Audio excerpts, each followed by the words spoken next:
Welcome to the Deep Dive, where we plunge into fascinating topics to bring you the insights that truly matter. Today, we're tackling a question that might seem like an unlikely pairing at first glance. Can the disciplined path of a legendary samurai sword actually lead to profound spiritual enlightenment?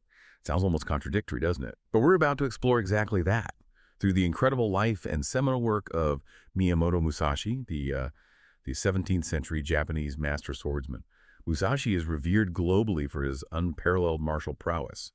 A true legend of the blade. Yet his teachings, most notably in the Book of Five Rings, or Goren no Sho, they extend far beyond mere combat techniques or battlefield strategy. So our mission for this deep dive is to uncover the profound, maybe even hidden, Zen principles underlying his entire philosophy. We're going to explore how his focus on discipline, impeccable timing, acute perception, and the cultivation of a calm, decisive mind aren't just about winning a duel. We'll connect these ancient warrior tenets to broader spiritual wisdom found across various traditions, showing how the path of a warrior can, mirror the path of a mystic. We've examined a diverse stack of sources for this deep dive, everything from classic martial arts texts and historical accounts to deep philosophical treatises and spiritual teachings, all to illuminate these surprising and powerful connections for you. So let's really unpack this. Absolutely. And what's truly compelling here is how a figure so deeply entrenched in the brutal, life or death reality of feudal combat could distill wisdom that ultimately transcends violence. Musashi's insights, forged in hundreds of duels and battles, they offer this uniquely grounded lens through which to view concepts usually associated with, say, quiet meditation or spiritual contemplation. It's not just about winning, it's about mastering oneself to such an extent that victory becomes, almost a natural outcome of perfect internal alignment. Okay, so to really get this, we need to understand the man himself, right?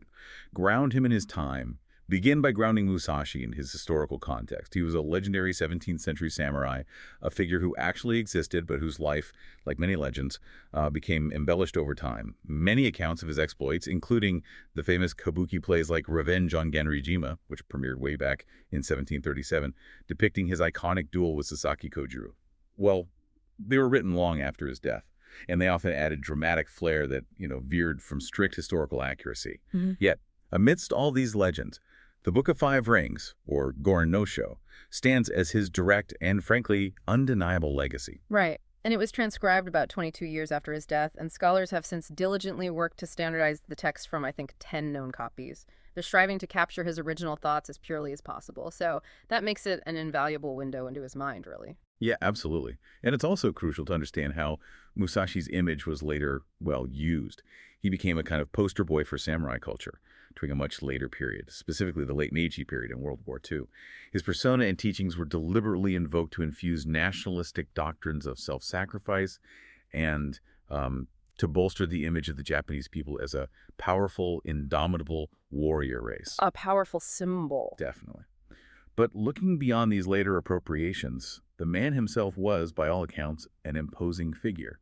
According to Bushu Genshin Kodenrai, one of the earliest biographies of him, Musashi stood around 6 feet tall and was said to be as strong as an ox.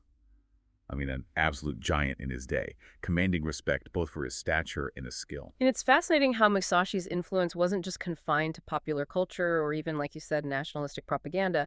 His Goren no Sho evolved to become a standard kendo instruction manual. It significantly influenced mainstream kendo philosophy right up to the modern era. You can actually see this enduring practical application even today. Well, with some modern kendo practitioners competing with two swords, That's a tradition directly linked to Musashi's unique dual wielding style. It shows his methods weren't just theoretical, they had lasting, tangible impact on martial arts practice. Wow, still influencing things today. Exactly. But to limit Musashi to only combat techniques would be to miss the profound breadth of his philosophy. He passionately championed the ideal of the brush and sword and a cord, or bunbu rijdu. This wasn't merely a suggestion, it was a fundamental principle emphasizing that a true warrior should be intimately familiar with genteel arts and scholarship, not just martial arts. So like poetry and fighting skill together. Precisely. It was a holistic call for development, suggesting that genuine mastery demands the cultivation of both mind and body, intellect and spirit, the ability to write a poem with the same precision with which one wields a sword. He saw the warrior's path as comprehensive, demanding balance, breadth, and a deep, integrated understanding of all aspects of life. So he's advocating for a warrior who is also an artist, a scholar, a thinker. That's radical departure from the simple image of a brute fighter. What was he reacting against that made this holistic view so important to him? That's a great question, and it raises an important point about his era. During the relatively peaceful Edo period, which followed the intense civil wars, there was this proliferation and, frankly, a commodification of martial arts. Lots of new schools and dojos emerged, often founded by warriors who had never actually experienced a real battle, never faced the raw, unforgiving reality of life or death combat. Ah, so they were teaching theory without the practice. Pretty much. And Musashi was deeply critical of this trend. He viewed it as a significant deviation from the true way, the authentic path of the warrior. He argued that genuine combat strategy, the insights needed for survival and mastery, could not be learned purely conceptually or in some kind of sanitized, abstract environment. His emphasis was always on direct, visceral experience, coupled with rigorous, honest practice. He believed that only through this crucible could true understanding be forged. He saw these new, less experienced teachers as, well, perpetuating a diluted, less effective form of the way. It sounds like he wasn't just teaching how to win a duel, but how to live a life steeped in purpose and integrity, grounded in real, unvarnished experience. This is about cultivating an authentic self far beyond the battlefield. Exactly. It's about the whole person. Okay, that distinction brings us directly to the concept of discipline, which is absolutely central to Musashi's philosophy. For him, it's not just about physical training. It's a profound forging of the entire self, mind, body, and spirit working in unison. When he meticulously describes sword stances, he's not merely giving physical instructions. He's outlining a blueprint for total awareness and intentionality that goes far beyond mere anatomical positioning. Right. The stance reflects the mind. Exactly.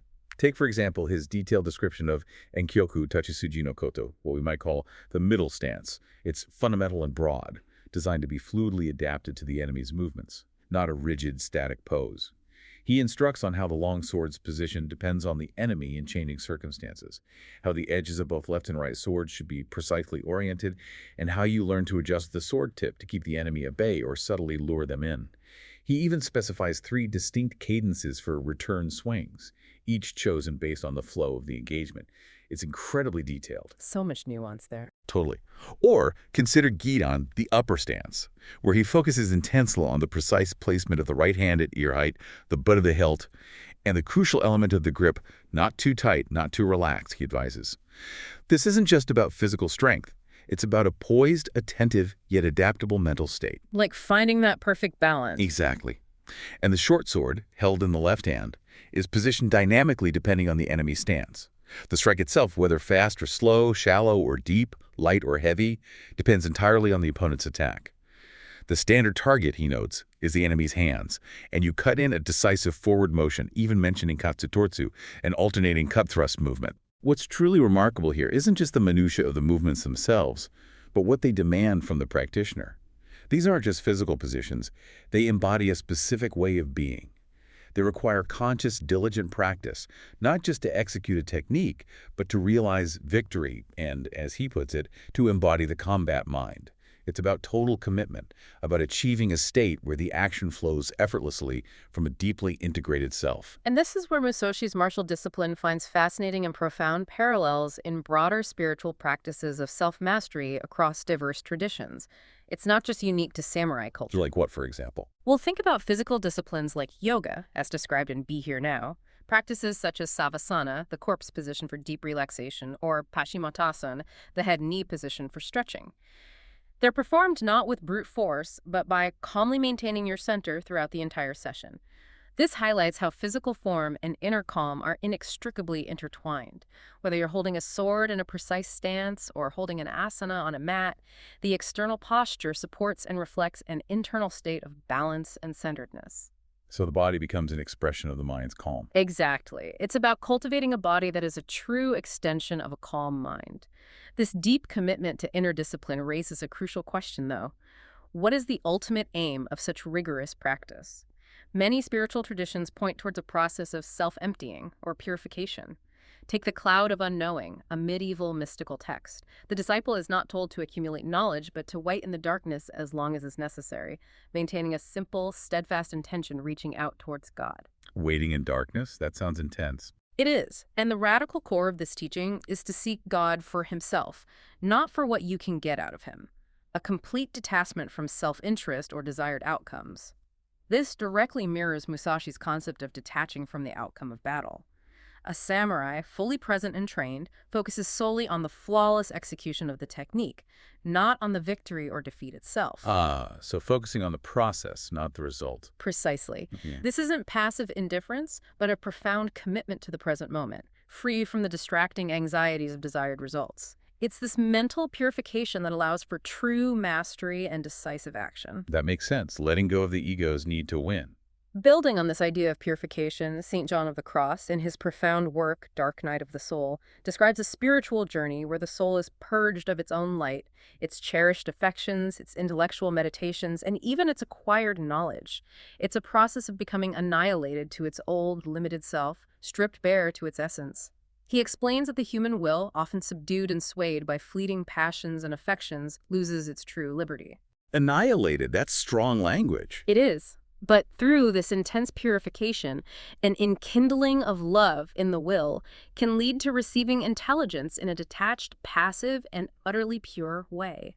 It's a complete stripping away of what is not essential, leaving only pure intention and radical receptivity, much like a warrior stripping away all unnecessary movements and thoughts to achieve the perfect strike. So it's not just about what you add to yourself through training, like skills or knowledge, but what you let go of, what you purify within. That makes a lot of sense. Precisely. And this connects deeply with Theologia Germanica, an anonymous 14th century mystical treatise, which posits that all will apart from God's will, that is, all self-will, is sin. This text argues that seeking goodness purely for goodness' sake, rather than for any personal gain or egoic fulfillment, is the path to finding the highest good. Seeking goodness for its own sake. Yes.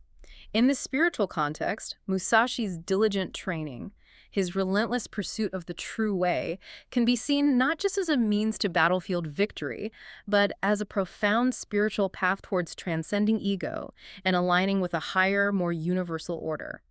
It's about becoming a pure vessel for action, free from the distortions of self-will and personal desire. The disciplined body, the purified mind, these become instruments of a higher purpose. So whether it's through the rigid forms and movements of a samurai, or the quiet, internal contemplation of a mystic, the journey toward mastery seems to involve this profound internal purification. It's about shedding the superfluous, detaching from outcome, and transcending self-will to reveal a deeper, more effective, and truly authentic self. Well put. It's a universal theme, really. Okay, moving from discipline, Musashi places an equally huge emphasis on perception. And this isn't just about seeing what's directly in front of you, like the opponent's sword. Right, it's deeper than that. Much deeper. It's about a heightened, almost intuitive understanding of the opponent's true intentions and the subtle, unseen flow of combat. He discusses a powerful tactical move he calls shifting the shadow. The idea here is that if you find yourself unable to fathom your enemy's mind, if their intentions are obscured, you feign an attack. This feint isn't meant to connect. Its purpose is purely to elicit a reaction, to force them to reveal their true state and intentions. Oh, like a probe. Exactly. With their objectives suddenly divulged, you can then snatch victory. This is about seeing beyond the immediate action, reading between the lines of their movements, and understanding what's truly hidden beneath the surface. It's about discerning the unseen. That requires incredible awareness. Absolutely. Yeah. And Musashi reinforces this intuitive understanding with his admonition that true mortal combat was not something that could be understood conceptually.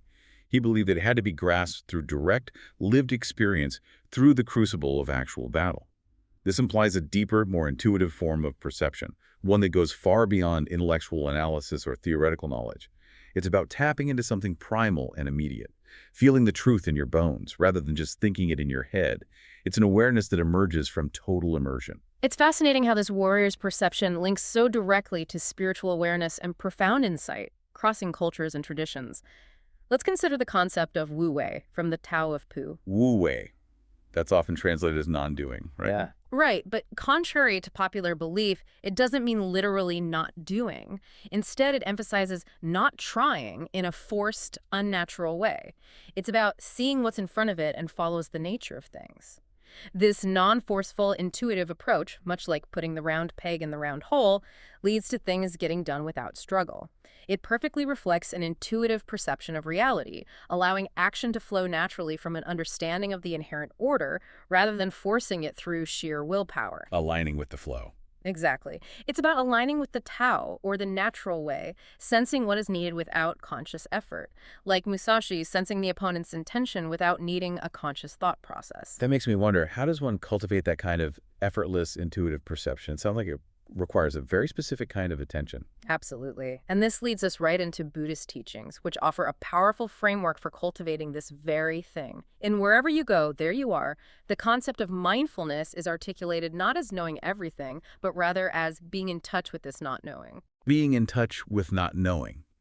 How does that work? Well, it's a systematic cultivation of present moment awareness that helps us see more deeply into cause and effect and the interconnectedness of things.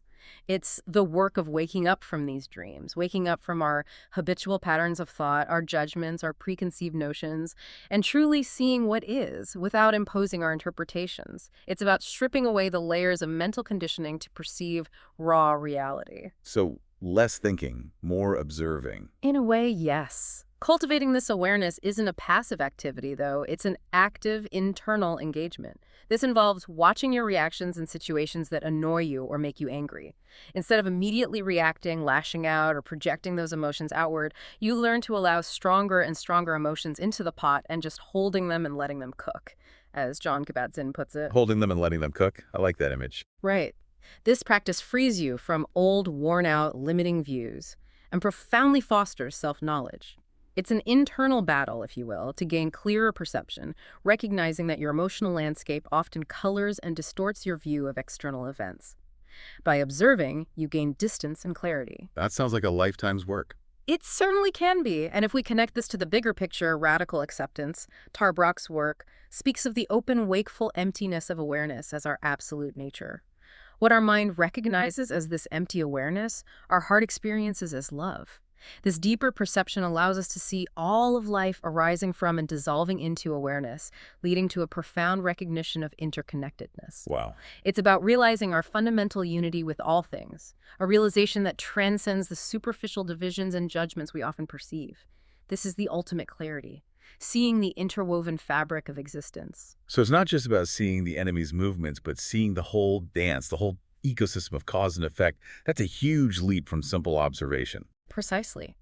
Sam Harris, in Waking Up, views meditation as a potent method of breaking the spell of thought. It allows one to see thoughts themselves as mere appearances arising in a wider field of consciousness, rather than identifying with every thought that crosses the mind. Breaking the spell of thought. Yeah. It suggests a heightened form of perception where the mind is no longer merely identified with its thoughts, but can observe them from a broader, more detached perspective. It's seeing the underlying reality beneath the surface chatter, gaining perspective on the true nature of mental phenomena. Getting some distance from the noise in your head. Exactly. And for a fascinating, almost maybe superhuman parallel, Patanjali's Yoga Sutras speaks of developing a shining organ of divination. This extraordinary perception, achieved through complete restraint of the mento-emotional energy, can supposedly produce enhanced forms of smelling, tasting, seeing, touching, and hearing. Whoa, really? Enhanced senses. That's what the text suggests. This isn't just ordinary sensory input. It's described as an elevated sensory perception, almost clairvoyant, that a yogi can develop through intense internal discipline. It's another powerful example of how deep inner work can unlock extraordinary perceptive abilities, allowing one to perceive aspects of reality that remain hidden to the undisciplined mind, much like Musashi instinctively reading the unseen intentions of his foe. So whether it's on the battlefield, the meditation cushion, or deeply observing our own inner states, the goal is to cultivate an awareness so sharp and so deep that you perceive not just the superficial, but the underlying truths and connections that govern reality. It's about becoming truly awake, seeing the world as it truly is. That sums it up beautifully, seeing things as they are. Now, we arrive at the ultimate goal, wouldn't you say? The culmination of all this discipline and perception. A mind that is calm yet utterly decisive. A mind that achieves complete unity with its actions. The peak state. Exactly. This echoes Musashi's profound one-strike philosophy. He describes one strike not as some lucky blow, but as the surest way to victory. But he quickly adds that it cannot be understood without a solid grounding in strategy, and that training diligently in one strike will lead to the embodiment of the combat mind. So it's earned, not stumbled upon. Precisely.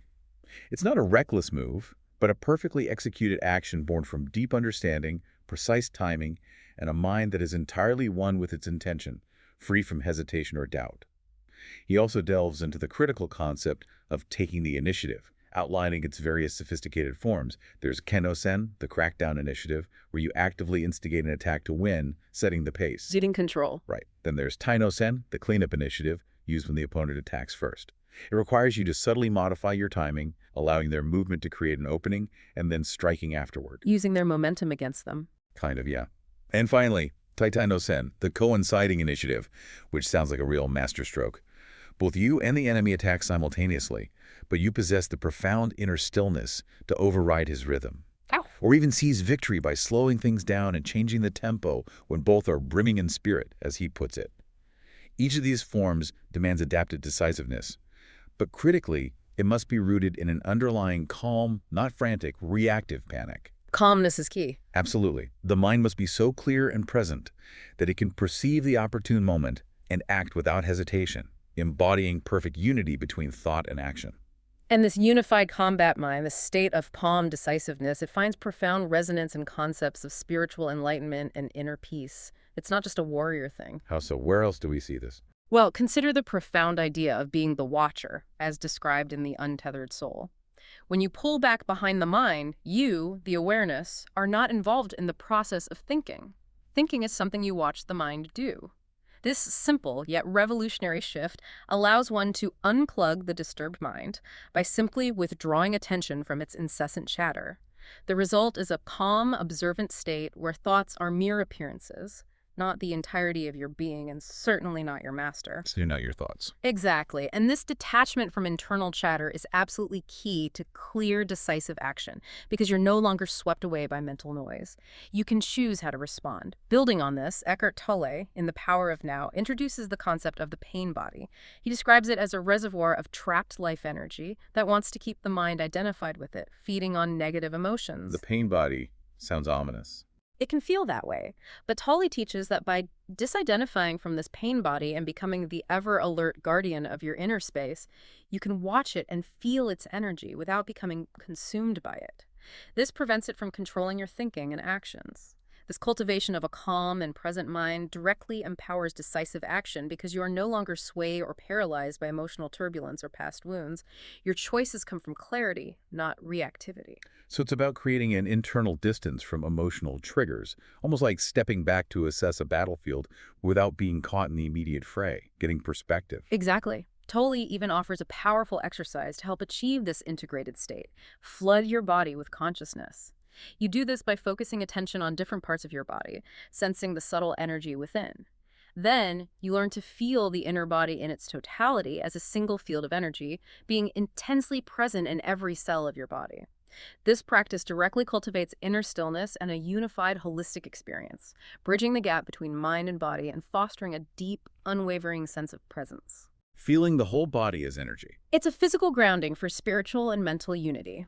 The idea of complete mental absorption and unity is also beautifully illustrated in The Way of a Pilgrim. The Russian text. That's the one. This classic describes the practice of ceaseless interior prayer, invoking, "Lord Jesus Christ, Son of God, have mercy on me." This isn't mere repetition, it's a deep spiritual discipline. It's performed by drawing the mind into the heart and holding it there with the power of your attention until the invocation becomes one with the beating of your heart and flows unceasingly. Wow. Becoming one with the heartbeat. It illustrates a profound integration of mind, heart, and body into a singular, unified act of devotion, achieving a state of effortless, continuous awareness and presence, complete focus. And what does this unified, calm mind often confront? Often it's internal conflict and self-generated guilt, right? A Course in Miracles highlights the ego's incessant attempts to persuade you that you have attacked God and to engage your mind in its elaborate delusional system. The ego's games. Exactly. The goal, as presented in the Course, is to give up the idea of conflict entirely and for all time, recognizing that guilt is always totally insane. The purpose of atonement is to dispel illusions, leading to profound peace and clarity. This is a decisive spiritual move away from mental conflict, allowing for a mind that is clear, unburdened, and ready for true action, free from that internal warfare. Letting go of guilt and conflict. That sounds freeing. It is. And Marianne Williamson, in A Return to Love, echoes this theme by suggesting that the moment when the pain is greatest is a wonderful opportunity. Instead of succumbing to what she calls a childish, narcissistic cope-out by fleeing discomfort, remaining present to face fear allows the true purpose of a relationship or any life challenge to be fulfilled. So leaning into the pain. In a conscious way, yes. It demonstrates decisiveness in confronting internal darkness, transforming moments of crisis into profound opportunities for growth and deeper understanding. It's the spiritual equivalent of Musashi's coinciding initiative, where you slow down and find victory within the intensity, not by avoiding it. So it's about seeing difficult emotions, not as obstacles to be avoided, but as opportunities for deeper integration and decisive action. That's a powerful reframe. Exactly. And Conversations with God further helps us understand this by distinguishing healthy natural emotions like grief, anger, and even envy from their repressed, grotesque forms such as chronic depression, explosive rage, or emotional stunting. Healthy anger versus rage. Right. Allowing the healthy expression of these natural emotions rather than suppressing them leads to a healthy attitude and a quick movement through them. This fosters a clear, decisive emotional state, free from the lingering baggage of unaddressed feelings, enabling a mind that is truly present and capable of clear action. Not letting things fester. Precisely. This cultivation of a calm, decisive mind also fundamentally involved self-acceptance. The Gifts of Imperfection by Brené Brown emphasizes self-compassion as essential to practicing authenticity and embracing imperfection. This allows for a more complete and less conflicted internal state, directly contributing to mental calm and strength. It's about accepting your whole self, flaws and all, which paradoxically strengthens your ability to act with clarity and conviction rather than from a place of internal fragmentation. Being kind to yourself makes you stronger. Essentially, yes, it reduces the internal conflict. Ultimately, for Musashi, this profound inner work even led to acceptance and preparedness for an honorable death, which was an important element of the warrior ethos. This isn't a morbid fixation, but a profound reflection of a decisive and calm acceptance of ultimate reality, a readiness to face the inevitable without fear, born from a life lived with integrity and profound purpose. It's the final frontier of internal unity. Facing death without fear. Yes, it is. And perhaps the journey of Siddhartha offers a beautiful, timeless metaphor for this ultimate unity. Remember that moment. Listening intently to the river, he sees his own image merge with those of his loved ones, and indeed all people, all waves and waters hurrying, suffering towards goals. I remember that part. But then, the initial longing voice had changed. It was joined by voices of joy and of suffering, good and bad voices, laughing and sad ones, 100 voices, 1,000 voices. This represents the deep, profound acceptance of the entirety of experience, the good, the bad, the joyful, the sorrowful, leading to a profound inner shift and a unity with all of life. Embracing everything. Exactly. It's this deep integration of all aspects of existence, this complete embrace of reality that allows for a truly calm and decisively unified mind. What an incredible journey we've taken, really. From the intense and, frankly, brutal world of the 17th century samurai to the profound depths of spiritual traditions across the globe. It's truly remarkable to see how Miyamoto Musashi's pragmatic martial instructions demanding rigorous discipline, keen perception, flawless timing, and an unshakable mind. They just perfectly paralleled the exact same self-mastery sought in spiritual traditions across cultures and millennia. The parallels are striking, aren't they? They really are. Ultimately, the way of the sword in Musashi's philosophy transcends mere combat. It becomes a powerful, indeed almost universal, metaphor for navigating life's myriad challenges. Not with brute force or frantic reaction, but with conscious choice, unwavering focus, and deep inner wisdom. It's about cultivating an inner state where your actions flow not from impulse or fear, but from a calm, unified awareness, allowing you to meet any moment with clarity and purpose. And this deep dive into warrior spirituality really brings home a powerful thought, I think, for you, the listener, to consider. If the rigorous pursuit of victory in combat can reveal such profound truth about self-mastery, inner unity, and authentic presence, well, what battles in your own life, perhaps career challenges, complex relationship dynamics, or personal growth endeavors, might actually be hidden opportunities for similar spiritual deep dives? Finding the spiritual lesson in everyday struggles. Exactly. How might these very challenges be urging you to face fear, to dispel illusions about yourself or your circumstances, and to cultivate that same calm, decisive mind that Musashi taught? Remember, as the Artist's Way workbook suggests, the spiritual radio kit we build through daily reflection and intentional practice is always transmitting and receiving. It continuously shapes our reality through our moment-to-moment engagement with awareness and intentionality. The deep dive into your own experience never truly ends. It's a continuous unfolding path.